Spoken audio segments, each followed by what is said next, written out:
It's been a long time since I've done a Deepwoken character build, but today I've got something special to show off. What's up guys, it's Punchy, and this year has been godly for anime fans who enjoy shows with a ton of action. I mean, Bleach came back, it's back again, One Piece is popping off, Chainsaw Man dropped, Jujutsu Kaisen is back on the scene, and today I made a Deepwoken build based off one of my favorite animes this year, Hell's Paradise. Watch out, there will be spoilers. Speaking of which, thank you for today's sponsor who made this video possible, Opera GX. After a full day grinding for that perfect Deepwoken weapon in my favorite Roblox game, I can get pretty sick of the same old content, and that reminds me of using a basic internet browser, which is pretty lame. Are you fed up of using the same old, boring internet browser? You need to check out Opera GX. Remember, Opera GX is the first ever browser created specifically for gamers. For example, with Opera GX, I can get very cool backgrounds and mods such as this, which are completely optional. Wallpapers and themes are very easy to access and can be modified to liven up your browsing experience. When I'm playing Roblox, I need to have music, and Opera has got me covered with the background music feature. It's very easy to control and it helps me out whenever I'm recording videos. And with customizable browser sounds and keyboard sounds, you'll be able to hear anything that happens with Opera GX. If I need to summarize an article that I'm reading or check out something quickly, Opera's ChatGPT can summarize that for me so I can get right back to content creation. Everything about this is zero cost and the switch is easy to make. Importing your settings from your old browser is a one-step process, and it transfers everything from your previous browser to Opera GX. If you play Roblox or just want a browser for gaming, check out my Opera GX link down below. Just like Deepwoken, the deep calls, and right now it's telling you to try out Opera GX. Thanks again. Now let's get into the character. Hell's Paradise is a beautiful looking anime that makes use of a lot of my favorite things. We got ninjas, we got crazy fire effects, and they have flowers everywhere. I mean, seriously, this has inspired a lot of my design work as an artist, and I love this. Our focus from this anime is of course Gabimaru the Hollow. This character is Iwakage's strongest and one of the most heartless killers in all of Hell's Paradise. Gabimaru was basically born into a world of violence and death, fighting for his village ever since he was pretty young. There was no need for emotion, hesitation, but that all changed after he met his wife. Throughout his time on Shinsenkyo Island, Gabimaru evolves emotionally and learns that being hollow is not actually living. It's very interesting for me at least to see one-dimensional characters change throughout a series, and I think Gabimaru is one of the most unique. I mean, he has a different haircut at least. His skills come into play with his application of Tao mixed in with his Iwakage Ninpo techniques. He's always throwing hands and making use of his environment in order to defeat the opposition. So let's get right into it. In the previous episode, I escaped Marineford and sailed off course to this random island. I got jumped and now I'm in this pit turning into flowers. So lend me your Tao and subscribe if you like what I do. Now, how do I get out of this pit? I guess I'll have to adapt. Starting off with Gabimaru's drip, the most important part. Etrian was the perfect race for the Hollow because of our matching skin color and unique white hair. Although he acts more like a cat, the untrusting nature of Etrian fit Gabimaru best. Any messy hair works pretty well, and here's what I did. You don't really need to dye this, so yeah, it's all good. Inspired by his ninja robes from the anime, I made use of the Dark Owl cloak, 10-gallon bandana, and the Cutthroat light armor set. In the show, his outfit was much more blue or navy, but it was impossible to dye a Dark Owl cloak that color, and it already looks convincing. I picked up the Jet Striker Oath and Just Rita since Gabimaru is proficient in Iwakage martial arts. His small build and fast speed makes kicking the most important part of his hand-to-hand combat, but he still throws light speed punches. Being able to knock players down and combo them on the floor was the optimal play with Jet Striker Just Rita. Running around players with an unconventional fighting style was a lot like Gabimaru's cutthroat martial arts. But the most important part is our transformation. Gabimaru the Hollow started off as a blank slate, a killer without any emotion, but by interacting with his wife and Sagari the Asemon, he realized what it meant to be human. Much like this, our stats also change. That being said, let's get right into his abilities. Right off the bat, Gabimaru is not a normal human. Ever since he was young, he was raised in a village full of supernatural ninjas where efficiency and durability are everything. In fact, most methods of execution prove useless where swords and even fire cannot affect Gabimaru's durable skin. In-game, we make use of iron skin to replicate Gabimaru's very own stone village ninja training. Nothing can pierce our defense. But sometimes defense is useless if you have stealth. Gabimaru is a shadow, an undetectable assassin of the stone village who people cannot see coming. Using his ninja training, which is later revealed to be Tao, Gabimaru sneaks up and takes out unsuspecting targets. Our Tao ninja stealth is pulled off perfectly with the Tacet Murmur, vanish into darkness and become undetectable. I'm not gonna lie, Gabimaru the Hollow has actual Black Air Force energy and does not care about getting his own hands dirty. As a cutthroat ninja from the stone village, Gabimaru impales targets straight through and does anything to keep them dead. At some point, he even rips out throats and grapples people up close just to kill them. Using both Iron Hug and the Impaler Path, we're able to approach our targets up close and turn them into a bloody mess. Who cares about being stealthy when you're mid-fight? I mean, Gabimaru does anything to get the job done. Another application of Gabimaru's martial arts comes into play with several of his kicks. He throws out unnamed kicks almost constantly, but the most important ones always have names. Hidden in Stone Style, Heel Talon is a side kick where Gabimaru slams his enemy with the full force of his heel and can even deflect attacks from some of the strongest ranked Aseimons. In Deepwoken, our side kick is the Spring Spark modified Metal Kick. It's very important to maintain our momentum, and this mantra lets us become as unpredictable as Gabimaru. Another one of Gabimaru's strongest kicks is the Hidden in Stone Style Helmet Splitter. With a devastating flying axe kick, Gabimaru deletes people instantly and smashes through anything he touches. Tacet Drop Kick allowed us to knock down players and slam them into the floor. It's the closest thing to a jumping axe kick that was possible with my stats, and this worked in this dynamic build. During the most extreme fight in the current series, Gabimaru embraces death and releases all of his energy in order to destroy the 10-cent monster who wanted to kill him. In this violent rush of death, Gabimaru overclocks his body with a ton of lightspeed reflex punches to wear down and destroy his enemy. Our combo extender, Rapid Punches, was exactly what I needed to replicate this technique. It's fast, it does damage, and it looks the part too. That's enough martial arts. Time to move on to the real ninjutsu techniques. Gabimaru is extremely resourceful and makes use of his environment efficiently. With the Thunderstone technique, the hollow kicks up pebbles and sends them flying into enemies from range. Its primary use is to confuse and slow down foes, but it can also be lethal. Using Iron Sing's Caltrops, we throw out a slowing projectile that discombobulates and messes up our enemies. With a mix of high damage and weird sounds, players get slowed down and don't know what to do. The most flashy of Gabimaru's abilities is the one you've all been waiting for, Ascetic Blaze. The Hollow's strongest ninjutsu coats his body in colorful fire as he harnesses flame into his next technique. Several times he straight up walks around on fire, and you think that he'd be in Fire Force, but nope, he's just like a normal human, I guess. Our Ascetic Blaze mode is fully embraced with Flame Within and Emperor Flame. With a surge of fiery energy, we lash out and explode any target in sight. I also made use of the Flame Run It Back bell to showcase how resilient Gabimaru's flame mastery really is, cause he's one with the flame and that's not something you see every single day. Using a mix of martial arts kicks and Ascetic Blaze, Gabimaru combines his Helmet Splitter axe kick with a flame to create Flame Judgment. The Hollow launches himself into the air and lands on his targets, sending them into a fiery inferno. Reverse Flame Leap was our dedicated Flame Judgment as we strike from above to continue our explosive combo. It's a perfect tool to keep our speed up and, it's fun. The final ability I picked out was another Gabimaru classic, Ascetic Blaze Pyro Bridge. The Hollow exhales a huge cloud of fire which blasts targets away and heats up the entire battlefield. It's easily one of his best ninpo techniques. Our Pyro Bridge was a large version of the Fire Palm. This mantra is perfect for sniping players and hiding our weird Just Kurita animations, and that's all for Gabimaru's kit. Check out the full talent list.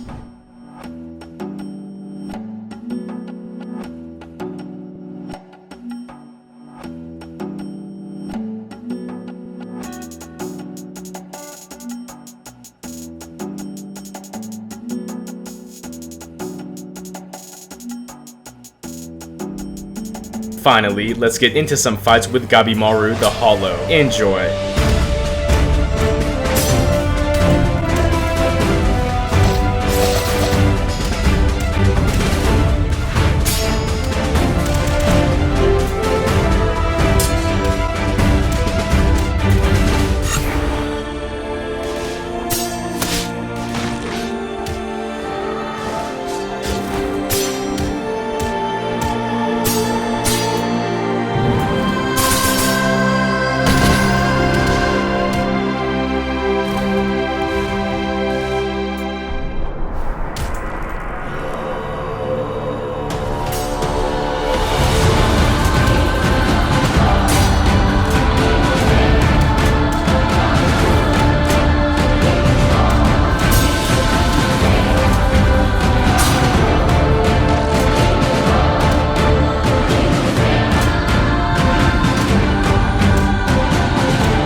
Thanks for watching. I had so much fun making this character in Deepwoken, and please comment down below who I should make next. I have plans I cannot discuss, but trust me, more characters are coming out soon. If you like what I do, make sure to like and subscribe because we're almost at 55K. Thanks again, it's punchin' time.